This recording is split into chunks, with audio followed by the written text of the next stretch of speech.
Et puis à Kongoussi, au cœur de la région du BAM, la sauvegarde du lac BAM, poumon économique et écologique de la province, passe par une meilleure compréhension des règles qui régissent sa bande de servitude. Afin de renforcer cette prise de conscience, plusieurs activités ont été organisées par la Direction générale des infrastructures hydrauliques afin de sensibiliser les riverains et exploitants locaux au contenu du cahier des charges applicables aux tiers. Notre reporter Kokou Mieso était sur les lieux. Il vous fait le point.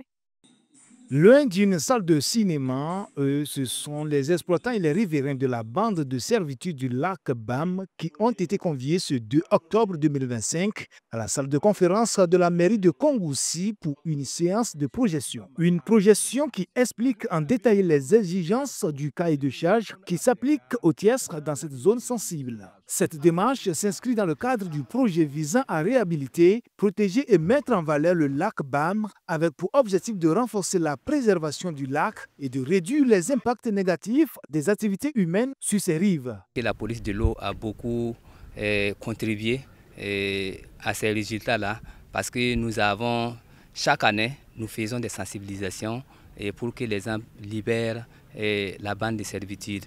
Cette projection suivie d'échanges a aidé les participants à mieux comprendre les concepts techniques et juridiques. Ce qu'ils ont fait aujourd'hui là, c'est très bien. Les gens ne comprennent pas bien, mais à partir d'aujourd'hui, les gens comprennent ce que doivent faire les dispositions, qu'on puisse faire le désassalement du lac pour les bien vivre des personnes et puis de la nature.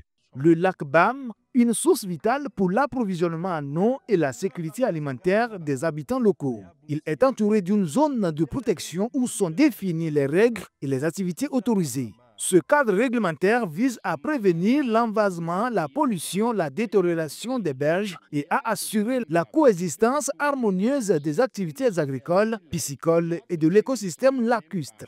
La mise en place de cette bande de servitude est un long processus et qui est en train d'aboutir présentement.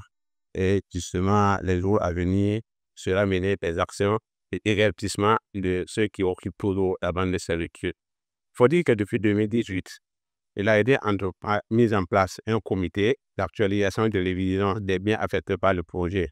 Le film illustre notamment les conséquences néfastes en cas de non-respect des servitudes, pollution, dépôts illégaux, dégradation des berges qui menacent la pérennité du lac et son rôle vital dans l'approvisionnement en eau de la région. Donc, il faut agir avant qu'il ne soit trop tard. La négociation maintenant d'un protocole d'indemnisation d'accord parti avec les personnes affectées. Ils ont été indemnisés. On a même loti un site à 100 € de 50 hectares pour les loger, pour les caser ceux qui sont dans la bande de servitude. Et il faut dire qu'il reste en gros 6 personnes qui n'ont pas encore les parcelles. Et tous ceux qui sont dans la bande de servitude qui doivent être casés à ce niveau sont déjà payés. Et il faut dire qu'il a été mobilisé plus de 5 milliards pour gérer. Mais il y a des gens qui vivaient au niveau du lac. Ils ont été indemnisés, ils ont eu des parcelles pour aller s'habiter. Pour le haut-commissaire de la province de BAM, Karim Ouedraogo, tous les efforts sont conjugués pour que le projet puisse avancer sereinement. On a mis beaucoup de moyens. On a mis beaucoup de moyens en termes de dédommagement, les biens bâtis et non bâtis. Donc il y a véritablement un travail de fond qui a été fait. Et nous sommes dans la dynamique qu'après plusieurs années d'études, l'heure est arrivée pour que ce projet-là, en tout cas, puisse être conduit. Le projet de restauration, de protection et de valorisation du lac BAM, lancé en 2017, a pour objectif d'améliorer le potentiel halieutique, agricole et pastoral de la zone à travers l'aménagement hydro-agricole. Mis en œuvre par le ministère en charge de l'eau, ce projet ambitieux vise à assurer la sécurité des populations locales et à restaurer la place économique prépondérante que le lac occupait par le passé.